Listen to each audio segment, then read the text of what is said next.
Muy bien, ¿estamos listos para escuchar la palabra de Dios hoy?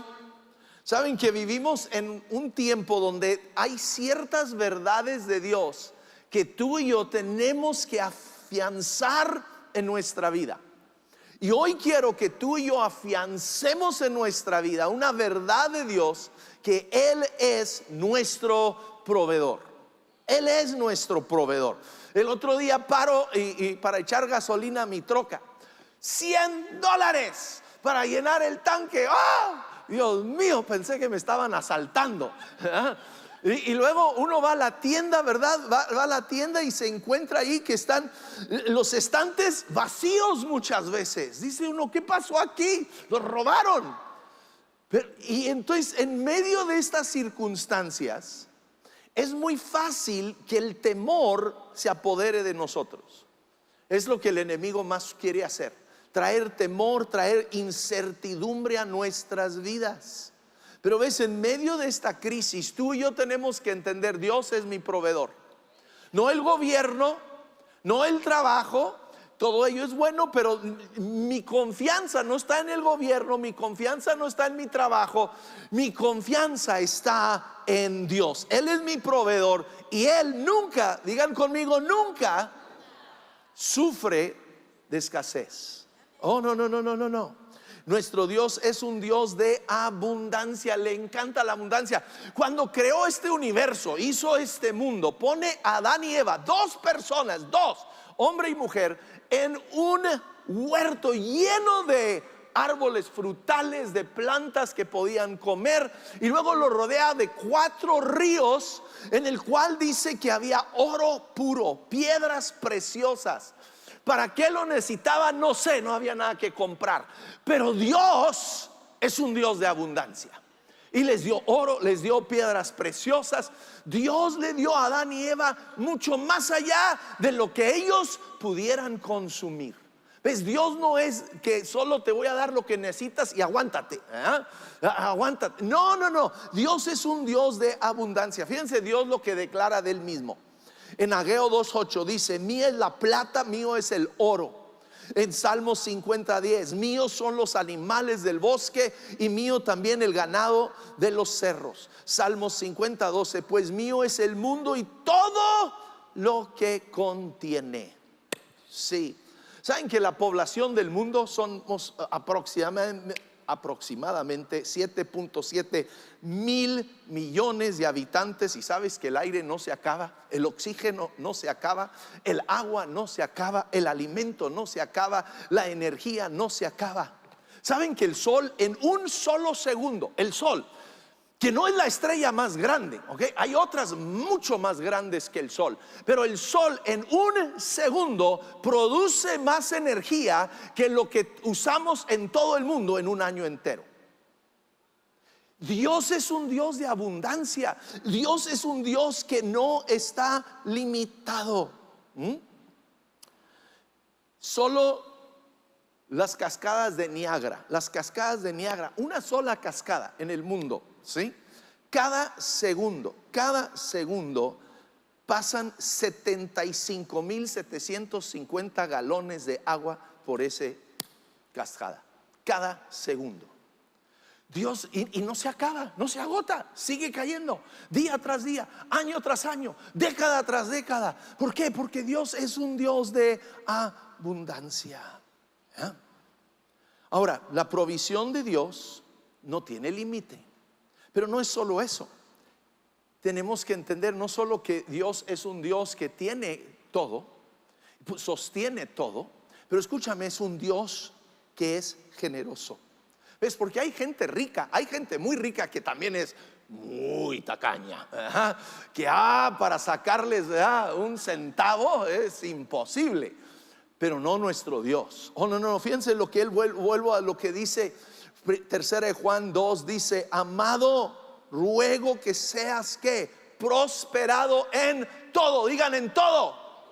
Dios quiere prosperarte a ti y a mí en todo, dice, así como prospera tu alma y que tengas buena salud. Dios está aquí diciendo: quiero prosperar a cada uno de mis hijos, a ti y a mí, en tres maneras: en lo espiritual, en lo físico y en lo material. Eso es el anhelo, el deseo de Dios. Él quiere prosperarnos. Lo malo es que hemos creído por demasiado tiempo una mentira del diablo, que Dios solo está interesado en mi espíritu y no se interesa en lo demás. Eso es una mentira del diablo. Oh sí, Dios busca nuestro espíritu, la salvación de nuestro espíritu, la riqueza de nuestro espíritu. ¿Por qué? Porque nuestro espíritu es eterno. Pero Dios es un buen Padre que también quiere bendecirnos en nuestro tiempo aquí en esta tierra. Quiero que veamos la vida de tres hombres. Es padre, hijo y nieto. Tres hombres que Dios prospera, que Dios bendice, que Dios hace mega ricos. El primero se llama Abraham y vamos a empezar con él porque Dios hace un pacto con Abraham que también nos impacta a ti y a mí. ¿Sí? Génesis 15:1 dice: después de estas cosas la palabra del Señor vino a Abraham en visión, diciendo: no temas, Abraham. Esa palabra tú y yo la tenemos que tomar hoy. ¿Okay? En medio de toda situación, en medio de la inflación, en medio de todo lo que está sucediendo en el mundo y en el gobierno y todo, tú y yo tenemos que entender: Dios a ti y a mí nos dice: no, ¿qué? No temas, porque Dios sigue sentado en el trono. No importa quién está en la Casa Blanca, quién está en Los Pinos, ¿verdad? Quién está en el gobierno en cualquier país del mundo, no importa. Dios sigue sentado en el trono. Él sigue siendo Dios. Sí. Y entonces dice: no temas, yo soy, dice, un escudo para ti, y tu recompensa será muy grande. Dios es nuestro escudo en todo tiempo, en toda circunstancia. ¿Sí? Entonces, Génesis 17:6, aquí viene ahora el pacto que Dios hace con Abraham. Dice: te haré fecundo en gran manera, de ti haré naciones y de ti saldrán reyes. Estableceré mi pacto contigo, y aquí viene lo importante, dice: con tu ¿qué? Descendencia. Tú y yo somos hijos espirituales de Abraham. ¿Sí? No somos hijos naturales. Tal vez si usted es judío, usted es hijo también natural. Pero tú y yo somos descendientes espirituales de Abraham.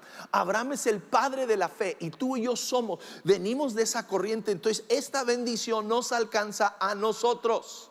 Dice entonces: ¿qué? Estableceré mi pacto contigo y con tu descendencia después de ti por todos sus generaciones, por pacto eterno de ser Dios tuyo, ¿okay? Una bendición espiritual, y de toda tu descendencia después de ti. Y te daré a ti y a tu descendencia después de ti la tierra de tus peregrinaciones, toda la tierra Canaán como posesión tuya. Yo seré su Dios. Entonces Dios le promete a Abraham dos cosas en este pacto que hace con Abraham y con su descendencia: una bendición espiritual, Dios será su Dios, pero también una bendición económica que le va a dar todo ese territorio. Y esa bendición sigue siendo nuestra, los dos: la bendición espiritual y la bendición de Dios de prosperarnos en nuestras vidas. El problema es que hemos dejado al diablo robarnos. ¿Ves? La nación de Israel hoy en día viven parte de la bendición. Vemos cómo Dios los bendice, cómo prosperan, cómo son ricos, pero han perdido la parte espiritual. Pero al igual nosotros vivimos conociendo a Cristo Jesús, vivimos en esta riqueza espiritual de el Hijo de Dios, el Mesías, pero hemos perdido el entendimiento sobre Dios. Nos quiere prosperar también en lo económico. Tenemos que entender que las dos bendiciones son para nosotros como hijos de Dios y como hijos de Abraham. Entonces empecemos a ver qué es lo que Dios hace en la vida de Abraham. Génesis 13:2. Y Abraham era, dice, muy rico en ganado, en plata y en oro. Era tan rico que encontramos en el verso 6, él y Lot, su sobrino, habían estado viviendo juntos. Dice, y la tierra no podía sostenerlos para que habitaran juntos, porque sus posesiones eran tantos. Dios prospera a Abraham, y por medio de Abraham a Lot, tanto que tienen tanto ganado, tienen tanto animal, tienen tanta riqueza que no pueden vivir en el mismo lugar porque no caben ya. Dios quiere hacer eso contigo. Algunos, ¿verdad?, tenemos arrimado, ¿verdad?, al tío y a la tía, y tenemos a los hijos a todos en la casa, y todos estamos ahí arrimados, y Dios dice, yo quiero prosperarlos, que cada quien pueda tener su propia casa, que cada quien pueda tener su propio espacio. Tenemos que creer en esa bendición que Dios trae a nuestras vidas. En Génesis 21 vemos que un rey que se llama Abimelech viene con Abraham y le hace esta declaración: Dios está contigo en todo lo que haces. Yo quiero que se diga eso de ti y de mí, en nuestro trabajo, en nuestro hogar, que nuestra familia diga: veo que Dios está contigo, que Dios está contigo, que lo vean, cómo Dios nos bendice en el trabajo, cómo Dios nos bendice en nuestros negocios, que puedan ver que es la mano de Dios que está con nosotros en todo lo que hacemos. Ahora, esta bendición de Dios sobre Abraham, estas riquezas no terminan como en Abraham, porque Dios le dijo: es para ti y para tu descendencia. Entonces Abraham y Sara, después de años, a los 100 años de edad, al fin Abraham y Sara tienen un hijo que se llama Isaac. Isaac crece, ¿verdad?, y se casa, empieza su familia, y lo encontramos en el Génesis 26. Dice: y hubo hambre en la tierra, además del hambre anterior que había ocurrido durante los días de Abraham. Y se fue Isaac a Gerar a Abimelech, rey de los filisteos. Y se le apareció el Señor y le dijo: no desciendas a Egipto, quédate en la tierra que yo te diré. Reside en esta tierra, y dice: yo estaré contigo y te bendeciré, porque a ti y a tu descendencia daré todas estas tierras. De nuevo Dios está diciéndole a Isaac lo que ya le había dicho a Abraham. Está diciendo: yo soy el que te va a bendecir, no las circunstancias, yo soy el que lo va a hacer. Y confirmaré, dice, contigo el juramento que juré a tu padre Abraham, y multiplicaré tu descendencia como las estrellas del cielo, y daré a tu descendencia todas estas tierras, y en tus simientes serán bendecidas todas las naciones de la tierra. Porque Abraham me obedeció y guardó mis ordenanzas, mis mandamientos, mis estatutos y mis leyes. Habita pues Isaac en Gerar. Voy a brincar al verso 12. Dice: y sembró Isaac en aquella tierra. ¿En medio de qué? Hambruna. En medio de un tiempo que no había lluvia. Pero Dios le dijo: quédate allí, allí yo te voy a bendecir, allí yo te voy a prosperar. Yo sé, muchas veces, ¿verdad?, aquí en El Paso, muchas veces la gente se quiere ir a otras ciudades. No, es que pagan mejor en tal lugar, es que allá hay más oportunidades. Pero ¿sabes qué? Dios no depende de una ciudad, Dios no depende de cómo están las oportunidades. Dios te puede prosperar en donde Dios te pone.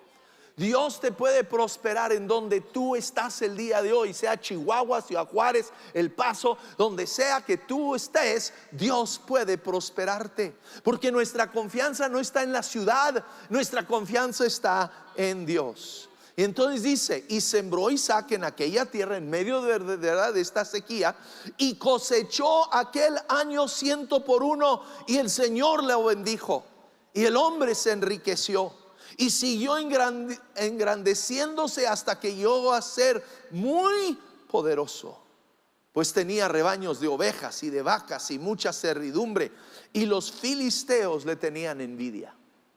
¿Sabes qué? Es tiempo que tú y yo nos apropiemos de esta palabra de Dios, y que Dios nos prospere al punto de que los del mundo nos tengan envidia, que digan: wow, esos hijos de Dios, mira cómo viven, mira cómo Dios los bendice. Pero ¿qué tengo que hacer para vivir en este lugar? Tengo que poner mi fe en Dios. Tengo que poner mis ojos en Dios. ¿Qué tuvo que hacer Isaac? Tuvo que creerle a Dios. Cuando Dios le dijo, no te vayas a Egipto, ¿verdad? Allá se ve más oportunidad, allá se ven mejor las cosas, pero quédate donde yo te he puesto. Él tuvo que creerle a Dios y obedecer. Luego tuvo que ¿qué? Arriesgar. En medio de una sequía, ¿el qué hizo? Sembró. Si tú y yo nos detenemos de sembrar, nunca vamos a cosechar. Para poder cosechar, uno tiene que sembrar. Si tú quieres iniciar un negocio, tú vas a tener que sembrar. No se empieza con las cosechas, se empieza con la siembra. Se siembra primero para ver una cosecha. Y luego, ¿qué hizo Isaac? Tuvo que trabajar. Trabajar el campo es trabajo arduo. Tuvo que trabajar la tierra, tuvo que sembrarlo, tuvo que estarlo cuidando. El trabajo es de Dios. Digan, el trabajo es de Dios. Mi fe no está en el trabajo, pero Dios va a usar el trabajo para prosperarme. ¿Sí? Entonces tú y yo debemos de ser gente de trabajo. En donde estemos, debemos de ser gente de trabajo. Y mientras trabajamos, no pongo mi fe en mi trabajo, pero confío en Dios, quien me va a prosperar. Pero trabajamos y Dios lo prosperó. Lo bendijo económicamente en medio de un tiempo que todos hubieran dicho, no seas tonto, ¿por qué vas a sembrar? No hay lluvia, no va a haber cosecha. Pero Dios estaba con él. Pero ves, no solo estuvo con él, estuvo con Jacob, el nieto de Abraham. Ves, estuvo con Abraham, con quien hace el pacto. Está con Jacob, su hijo, pero también Isaac, su hijo, pero también está con Jacob, su nieto. ¿Ves? El inicio de Jacob no se ve muy prometedor. Tiene que huir de la casa porque su hermano mayor, Esaú, bueno, eran gemelos, pero por unos segundos Esaú era mayor. Su hermano lo quería matar y él se tiene que ir de la casa. Va hacia Parán, y allí en el camino tiene que pasar una noche. En el campo abierto tiene solo una piedra como almohada. Su inicio no es muy prometedor. Tal vez tu inicio no ha sido prometedor, pero ves, no depende de nuestro inicio, depende de Dios. Depende de Dios. Ahora, Jacob llega a Parán y allí conoce a Raquel y se enamora de ella. Es una niña hermosa, se enamora de ella, pero luego conoce al suegro, Labán. Y Labán es un hombre más chueco que qué. Ese hombre se transea a quien se le pare enfrente. Y Jacob, tan enamorado, le dice: trabajo 7 años para usted, para que me dé a su hijita Raquel, que está hermosa, me quiero casar con ella. Le dice el suegro: trato hecho, le entramos. Trabaja 7 años, 7 años los trabaja. Al final de los 7 años, el suegro lo emborracha y no le da a Raquel, le da a Lea, la fea, digo, la hermana mayor. Y cuando despierta en la mañana dice: ¡ah! ¿Qué pasó aquí? Esta no es Raquel. El suegro le dice: mira, es que bueno, aquí no lo hacemos así. Trabájame otros. Le saca otros 7 años al de pobre. 14 años trabaja para el suegro para terminar con 2 esposas. Nunca fue su intención tener 2, pero ya tiene 2. Al rato se convierte en 4, pero esa es otra historia. Una telenovela que tú y yo no queremos vivir, ¿verdad? Después de los 14 años, todavía se queda otros 6 años trabajando para su suegro. En esos 6 años, escúchame, Labán le cambia el sueldo 10 veces y nunca para aumentárselo. ¿Okay? No era tan, ay, te quiero tanto, ¿verdad? Amo a mis nietos, te voy a subir. No. Cada vez era para transearlo. Sí. Fíjense, hacen un trato, ¿verdad? De que como cuidaba las ovejas y las chivas y las cabras de su suegro. Hacen un trato donde, mira, para que no haya pleito, que tú no digas que te robé una oveja ni nada de eso, todas las ovejas que estén con manchas son mías, todas las blancas son tuyas. Y el suegro le dice, órale, trato hecho, le entramos. ¿Y qué hace el suegro? Esa noche sus hijos agarran a todas las ovejitas, todas las chivitas que están manchadas y se las llevan lejos de allí para que no las encuentren. Entonces amanece Jacob y se queda, no tiene nada. Todas las ovejas son blancas, total. Pero Dios, digan conmigo, pero Dios estaba con Jacob. Y entonces Dios lo bendice. ¿Sí? Dios lo bendice. Dice Génesis 30:43, dice: así prosperó el hombre en gran manera, y tuvo grandes rebaños y siervas y siervos y camellos y asnos. Quiero que veas, Isaac en medio de una sequía, las condiciones alrededor de él no eran óptimas para nada, sino al lo contrario, eran totalmente adversas. Dios lo prosperó. Veamos ahora a Jacob. Tiene un jefe, un patrón que es malvado, que lo maltrata, que le paga mal, que le roba cuando puede, y a pesar de ello Dios lo prosperó. Dios hizo que esas ovejas blancas dieran a luz ovejitas manchadas. Dios hizo que lo que Labán había planeado para dejar a Jacob en la ruina, Dios lo usó para prosperarlo.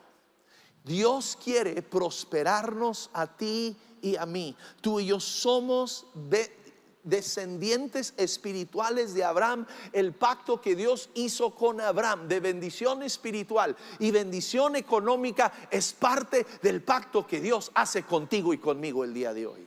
Dios quiere prosperarnos, Dios quiere bendecirnos. De hecho, nos dice la Escritura que Dios está atesorando las riquezas de los impíos para sus hijos. ¿Cuántos dicen amén? ¿Cuántos dicen yo acepto, Dios, esas riquezas de los injustos, que se vengan para acá? Sí, sí, sí. Entonces Dios prospera a estos hombres. Ahora, ¿qué tengo que hacer? Tengo que tener mis ojos fijos en Dios, no en mis circunstancias, no en el gobierno, no en mi trabajo, no en mi empresa, no en mi talento y mi habilidad y qué listo soy. No, mis ojos tienen que estar puestos siempre en Dios. Él es mi proveedor. Deuteronomio 15:6 nos dice: pues el Señor tu Dios, ¿quién? El Señor nuestro Dios te bendecirá como te ha prometido. Tú prestarás a muchas naciones, pero tú no tomarás prestado. Tendrás dominio sobre muchas naciones, pero ellas no tendrán dominio sobre ti. Tenemos que entender, es Dios el que nos prospera. Es Dios el que anhela y desea prosperarnos. Pero tengo que tener siempre cuidado de que no me desvío tras las riquezas, que no me seducen las riquezas. David en el Salmos 30, él dice: y en mi prosperidad yo dije, jamás seré conmovido. De repente David llega a un punto en su vida donde dice: lo tengo todo, ya tengo todo, tengo mi casa pagada, tengo mi coche pagado, tengo mi retiro pagado, tengo todo, no necesito de nada. Ese es un momento peligroso en tu vida y en mi vida. Cuando tú y yo pensamos, lo tengo todo, es un momento de peligro. Porque luego en el verso 7 dice: tú escondiste tu rostro, fui conturbado. ¿Ves? Dios ve a David y dice: David, ya has puesto tu fe en tus riquezas, en lo que tienes, y has quitado tus ojos de mí. Y entonces Dios se esconde de David. Y David entonces recapacita, dice: a ti, oh Señor, clamé. Verso 8: y el Señor y al Señor dirigí mi súplica. Amigo, amiga, Dios quiere prosperarnos, Dios quiere bendecirnos más allá de lo que nos podemos imaginar. pero en medio de esa prosperidad no puedo quitar mis ojos de Dios. No puedo llegar a confiar en mis riquezas. No puedo llegar a confiar en mi negocio, en mi trabajo, en mi plan de retiro. No. Mi confianza siempre tiene que estar en Dios, aún en medio de nuestra prosperidad. ¿Ves? Cuando tú y yo ponemos nuestra mirada en algo o alguien que no es Dios, Él remueve su bendición de nosotros. Nos dice Deuteronomio 8:18: recuerda al Señor tu Dios, porque es Él quien te da el poder para producir esa riqueza. Él es quien tenemos que siempre tener nuestros ojos en Él. Ahora, Dios nos prospera con un propósito. Tengo que entenderlo. Dios quiere prosperarme, Él es mi proveedor, pero lo hace con un propósito. Uno de los propósitos es que tú y yo ayudemos a los necesitados. Job declara: porque yo libraba al pobre que le clamaba, al huérfano que no tenía quien le ayudara. Dice: el corazón de la viuda yo llenaba de gozo. Tú y yo debemos de ser la gente más generosa. Debemos de ver necesidad en este mundo y decir: cuentan conmigo. Que tú y yo demos para ayudar. Y yo quiero felicitarles. Yo quiero que sepan, constantemente de aquí de Vino Nuevo estamos apoyando a niños en Venezuela que no tienen qué comer. Y hay una multitud de niños que están comiendo cada día en Venezuela gracias a ustedes y a su generosidad. Pero tenemos que ser gente generosa con aquellos que no tienen. Y luego tú y yo tenemos que ser generosos con el reino de Dios. En Ageo 1:9 Dios está reclamándole a la nación. Dice: ustedes esperan mucho, pero cosechan poco.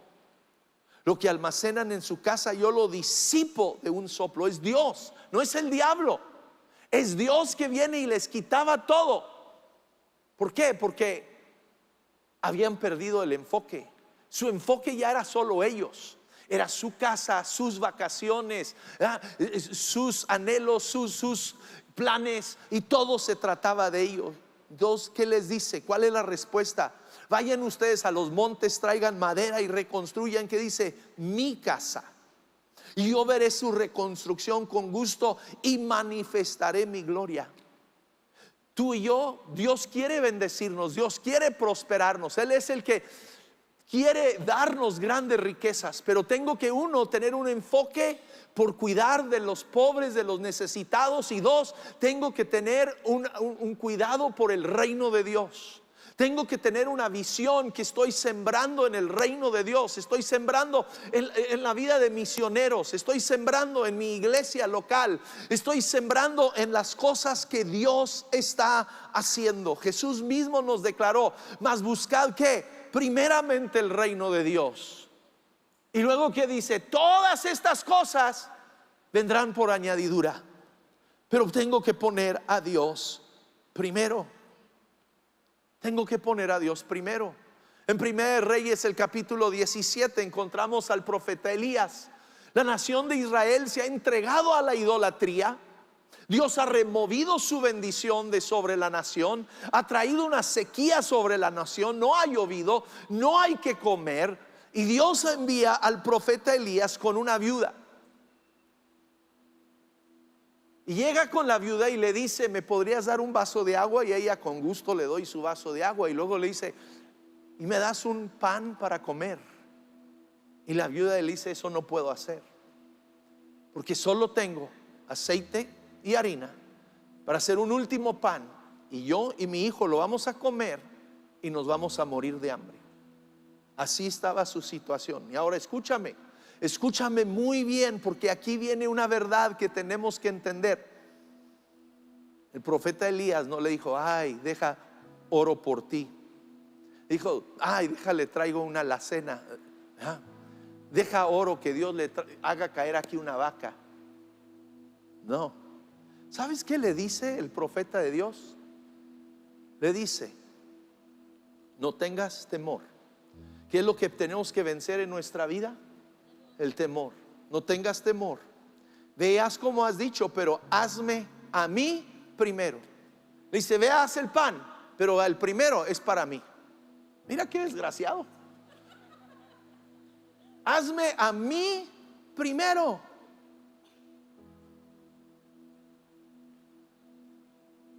Lo bueno es, esta mujer venció su temor, le hizo al profeta su pan y Dios hizo el milagro. Porque ella puso a Dios primero. Dios multiplicó ese aceite y esa harina y duró, no nos dice la Biblia si fueron semanas, meses, años, pero hasta que la sequía se rompió, Dios suplió para esa viuda y para su hijo. Nunca murieron de hambre porque pusieron a Dios, ¿qué? Primero.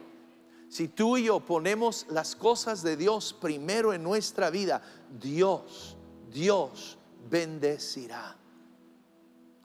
Nos dice Lucas 6, y ya puede ir pasando la alabanza en cada campus, el tiempo se acabó. Den, dice, y se les dará. Se les dará en el regazo una medida llena, apretada, sacudida, desbordante, porque con la medida que midan a otros, se les medirá a ustedes. Un campesino entiende, si yo siembro 1 metro, solo voy a tener la cosecha de 1 metro. Si yo siembro 1 hectárea, voy a tener la cosecha de 1 hectárea. La cantidad de lo que sembramos tiene un impacto sobre la cosecha que tenemos. Pero también el campesino entiende, si siembro frijol, voy a cosechar ¿qué? Frijol. Si siembro maíz, voy a cosechar ¿qué? Maíz. Tú y yo tenemos que entender, si lo que me falta en mi vida es tiempo, tengo que sembrar tiempo en la vida de otros. Si lo que me faltan son recursos, tengo que sembrar recursos. Si lo que me falta es amor, tengo que sembrar amor. Si lo que me falta es amistad, tengo que sembrar amistad. Porque lo que tú y yo damos es lo que tú y yo vamos a cosechar. Damos en fe, esperando una gran cosecha. Y pongo mis ojos en Dios, no en la persona. Porque Dios es el que nos va a prosperar. Dios es el que nos va a bendecir. Vamos poniéndonos sobre nuestros pies. Yo quiero hacer una oración sobre tu vida el día de hoy. Yo quiero que levantes las 2 manos en alto. Yo voy a orar en fe sobre ti. Si tú crees esta palabra que la has oído, bajen las manos tantito, porque no quiero que se cansen. Si tú crees esta palabra, que Dios quiere bendecirte, no solo en lo espiritual, pero también en lo material, yo quiero que tú levantes las 2 manos abiertas para recibir. Levántalas en alto, así, para recibir en grande. Y permítame declarar, Señor, hoy declaro sobre tus hijos, hijos de Dios, del Dios Altísimo, hijos de Abraham en el Espíritu. Señor, el pacto que tú hiciste con Abraham y con su descendencia para siempre, la declaro hoy activa en nuestras vidas. Señor, una bendición, Señor, una prosperidad en espíritu y una prosperidad en lo material y en lo económico. Declaro, Señor, hoy que tú, Dios, nos prosperas en espíritu, en cuerpo y en lo material. Señor, ponemos nuestros ojos en ti y nuestra fe en ti. Señor, no importa las circunstancias a nuestro alrededor, no importa el trabajo que tenemos, no importa el jefe que tenemos, porque tú eres nuestro proveedor y nuestra fe y nuestra confianza está en ti. Y declaro hoy, Dios, tus cielos abiertos sobre tus hijos, en el nombre de Jesús. Amén y amén. Hey, muchas gracias por acompañarnos el día de hoy. Te animo a que te suscribas para que estés al día con cada uno de los mensajes que estaremos subiendo en este canal. También, ¿por qué no nos sigues en nuestras redes sociales para que estemos en contacto y no te pierdas nada de lo que está sucediendo aquí en casa?